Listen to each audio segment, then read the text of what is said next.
교과서 57쪽입니다. 자, 국내의 민족운동 옆에 1920년대라고 적어주세요. 1920년대 이제 국내에서의 민족운동입니다. 학습 목표 1920년대 대표적인 실력 양성운동을 열거할 수 있다. 자, 실력 양성운동의 두 가지를 배우게 될 텐데 좀 알 수 있어야겠습니다. 농민운동, 노동운동, 학생운동의 전개 과정을 설명할 수 있다. 신간회 조직의 역사적 의미를 안다. 자, 1920년대 국내의 민족운동을 학습하기에 앞서 선생님이 제시해 주었던 그 특강을 꼭 듣고 이 강의를 들어주시기 바랍니다. 사회주의의 수용과 민족운동의 분화. 자, 1920년대 독립운동의 배경에 대한 이야기입니다. 3.1운동 이후 민족운동의 새로운 방향을 찾는 과정에서 일부 청년 지식인을 중심으로 사회주의 사상이 확산되었다. 우리나라의 사회주의 사상은 3.1운동 이후 1920년대에 들어온 것이죠. 이에 따라 민족운동 세력은 민족주의 계열과 사회주의 계열로 나뉘었다. 두 세력은 대립하기도 하였지만 독립을 위해 다양한 형태의 민족운동을 함께 전개하였다. 민족주의 계열 중 일부는 가까운 신뢰의 독립이 어렵다고 보고 먼저 실력을 길러야 한다고 생각하였다. 이것을 실력 양성운동이라고 하죠.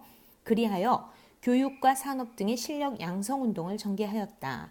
사회주의 계열은 학생과 청년, 농민, 노동자 등을 중심으로 각종 단체를 조직하여 여러 가지 사회운동을 전개하였다. 앞에서 설명했던 계급 해방운동이 여기에 해당되는 것입니다. 물산장려운동과 밀립대학 설립운동. 자, 1920년대 초 일본 자본과 상품의 침투가 늘어나자 물산장려운동이 시작되었다. 자, 배경은 1920년대에 회사령이 폐지되고 회사 설립의 요건이 완화되면서, 즉 회사를 세울 때 신고만 하면 가능한 제도로 바뀌어지게 되면서 일본 자본이 우리나라에 막 밀려 들어오게 되고 회사가 세워지고 일본 상품이 팔리게 되죠. 뿐만 아니라 일본 상품에 대한 관세도 사실은 철폐가 됩니다. 헐값의 일본 상품이 우리나라에 밀려 들어오게 되죠. 이런 가운데 우리도 민족 자본을 육성시키자고 하는 물산장려운동이라는 것이 시작됩니다. 물산장려운동은 조선인들의 기업을 살리기 위해 국산품을 애용하자는 것이었다. 국산품이란 표현 쓰지 않습니다. 토산품이라고 얘기합니다. 나라가 망했기 때문에 국산의 일본 상품입니다. 평양에서 시작된 이 운동은, 자, 평양 동그라미 치시고 매우 중요합니다. 평양에서 조만식이라는 분이 중심이 되어 이 운동이 시작됩니다. 서울에서 조선물산장려회가 조직되면서 전국적으로 확산되었다. 물론 언론의 적극적인 지원이 있었습니다. 그러나 조선물산의 소비가 늘어나자, 자, 이제 막 토산품을 쓰기 시작하는데 공급이 이 수요를 따르지를 못해요. 그러면 물건값이 오르는 부작용이 나타나게 되고, 이런 가운데 사회주의자들은 왜 기업인 좋은 일을 하고 있느냐, 조선인 기업가를 위한 운동이라는 비판을 가하기도 하였습니다.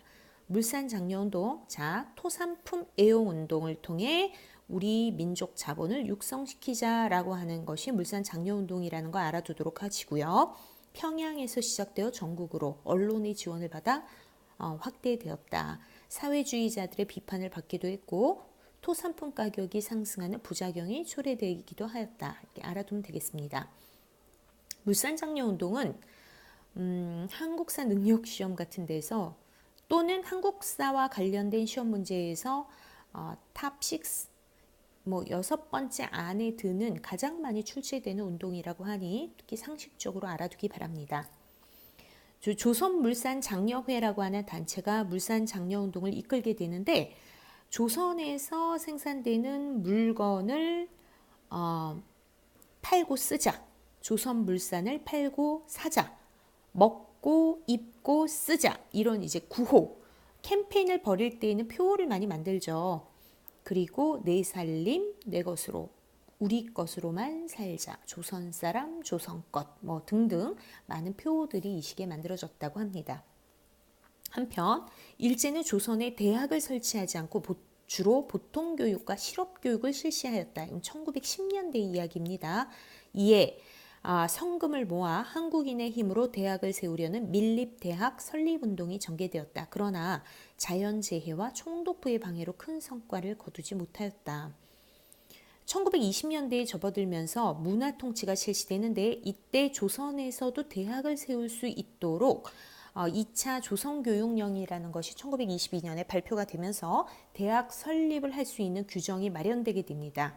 이에 우리 민족의 고등교육열을 충족시키기 위해 대대적인 모금운동 1천만이 1원씩이라고 하는 표호를 내세우고 1,000만 원 모금운동을 벌여 하려고 했던 것이 바로 이 밀립대학 설립운동이지만 결국 실패하고 말았고, 대신 일본이 이것을 무마시키기 위해 이 의혹을 열의를 떨어뜨리기 위해 1924년에 세운 학교가 바로 오늘날 서울대학교의 전신인 경성제국대학이라고 하는 것입니다.